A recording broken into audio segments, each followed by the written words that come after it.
man, why does it have to end?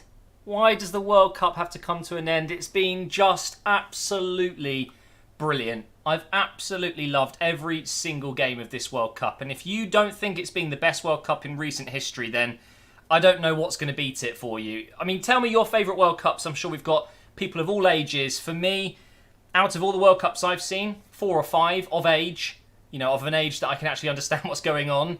This, for me, the Russia World Cup has been brilliant. It's had everything, and what a way for the tournament to end. There was everything in that game. I got my prediction right. I was very unsure between France and Germany, but in the end I decided that, in my opinion, that France would go on to win the World Cup, and they've done it. When you look at this France squad, and by the way, this is the France squad that actually went to the World Cup. I mean, they've got players that were left out that could easily walk into a World Cup winning side. I mean, leaving Martial, Lacazette, there's so many great talents they've left out of the squad. But the team that did go and the team that go home with the trophy, they've got everything. And I'm actually fearful for the future of football. The next 10 years or so will be dominated, maybe even 15, 20 years will be dominated by French football because they've got so many good players.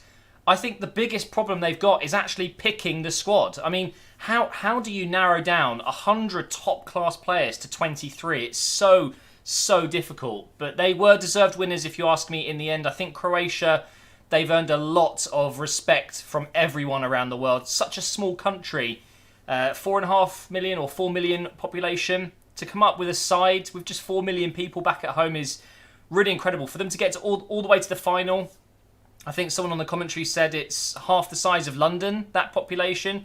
I was thinking to myself, I couldn't go to London, cutting off half of London, go to that half and find 23 World Cup finalists. You just would not be able to do that, at least not very often. It might just be their golden era. Who knows? But Croatia were unbelievable. And actually, I don't think they were the worst team tonight, so to speak. I think they got very, very unlucky with some of the decisions. We might as well talk about them now, and then I'll finish this video talking about the French team.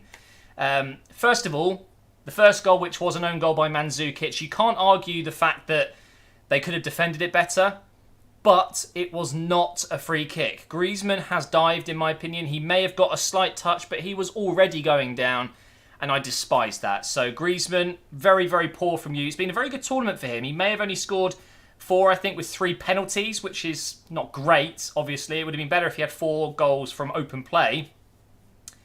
He's kind of ruined it a little bit, hasn't he? I feel really bad for Croatia because it wasn't just that.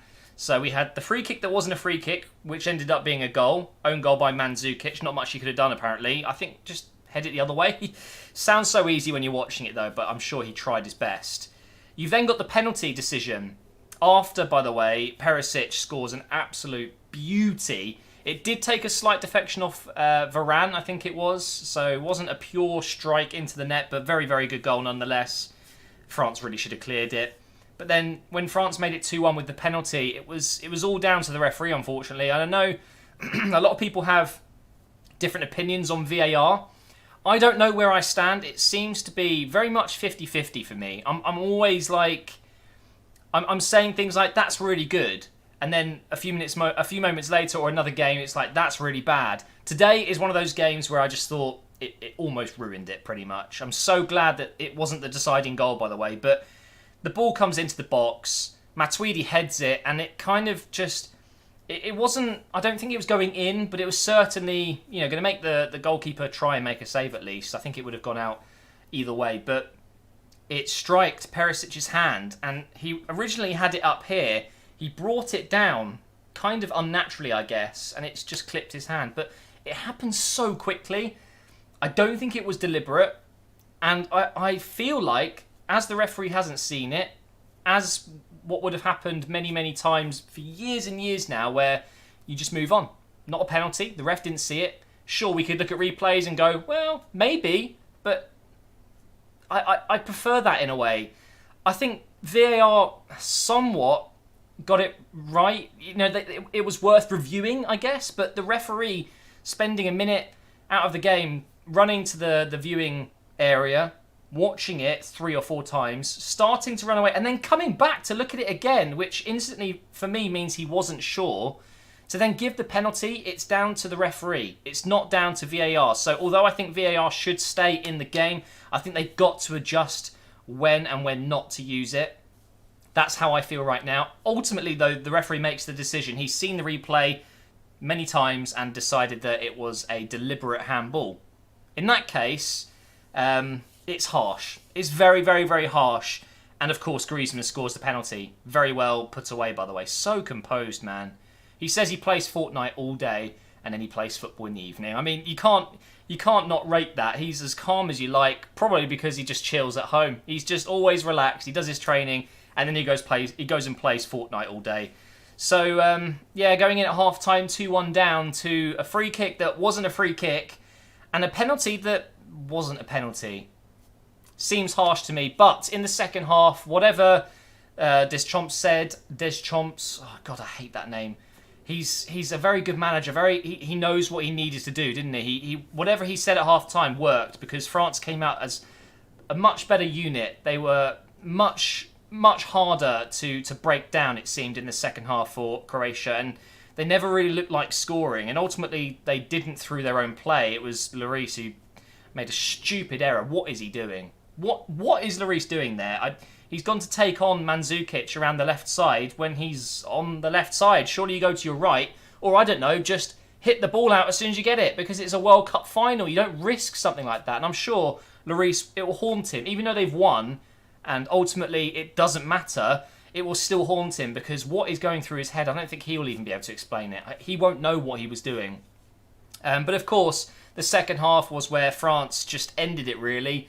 Very, very nice goals from Mbappe and Pogba. I thought Pogba was brilliant in this tournament. I think he had a few games where he was average, but when he was playing well, God, did he play well. And the pass that basically created his goal. He just knocked it forward from Mbappe, who of course uses his Usain Bolt pace, chases after it, gets it back into the box, and Pogba with two shots, one's blocked and then one actually does go in. The keeper, man, he should have saved it. You saw him adjust his positioning as the shot was taken, and that's what eventually meant the goal went in. I feel for him because Subasic, I actually think he should have got the Golden Glove award. I thought that Subasic was brilliant in this tournament, but stats don't lie. He conceded more than, I think it was Courtois who won it in the end. But he was very good and very unfortunate in this final to concede 4. I don't know. But Pogba's goal was great. But let's just talk about Mbappe for a second. And by the way, he won the Young Player Award, which for some reason doesn't count as natural. I don't know the rules behind it, but he did win it. He's won the Young Player of the tournament. Had a shout at winning the best player of the tournament for the Golden Ball, but that was Modric, which I think is more than fair, by the way. But let's talk about Mbappe's goal, because what you're seeing there is a 19-year-old. He's barely out of the womb, and he's in the World Cup final scoring bangers outside the box. He's the real deal. I don't know any other player in the world right now of his age that is at that level. He's just something else. And do you know what? PSG, it's a bargain, isn't it? What was it, 180 million? At the time, I thought, that's a very expensive deal for an 18-year-old. Now he's 19. He's got one season under his belt at PSG. He did pretty well. He's just doubled in value. He's worth 350, 400. I mean, he's priceless. And there's no doubt in my mind that PSG will be licking their lips thinking, you know what? We've got Neymar and Mbappe in our squad. Yes, we've absolutely thrown money around for years, but we've hit the jackpot. We've got our money back doubled. Right now, you couldn't buy him for less than 300, surely, because this guy, he's barely even scraping the amount of talent he's got. The future for Mbappe is unreal. I think he might be on par with Messi and Ronaldo over the next 10 years. At some point, he will be on their level. I honestly feel like Mbappe's got exactly what it takes to be the best player of all time. I think he's on course to be a Ballon d'Or winner in the next 2-3 years, depending on where he is. I love the guy. He's absolutely unbelievable. He's the real deal, and he's going to be the world's best player, I think. I really do. I hope he doesn't flop. So there we go.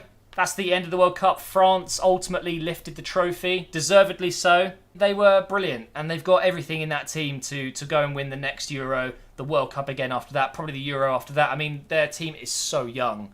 They've got another 10 years with that squad. Obviously, some of those players won't be around, like Giroud and Zonzi and Koscielny, Lloris, but they've got players coming in that are even better. It's just mind-blowing. So that's going to bring my World Cup match reviews to an end. I've really enjoyed doing it, but I am excited to get back into some career mode content. So if you're excited for that, make sure you are subscribed. And make sure you leave a like on this video as well, guys. Leave a like if you are happy that France managed to win. Leave a like if you think Croatia should have won as well. Therefore, I won't get too many dislikes. Thank you so much for watching, guys, and I will see you very soon for another video.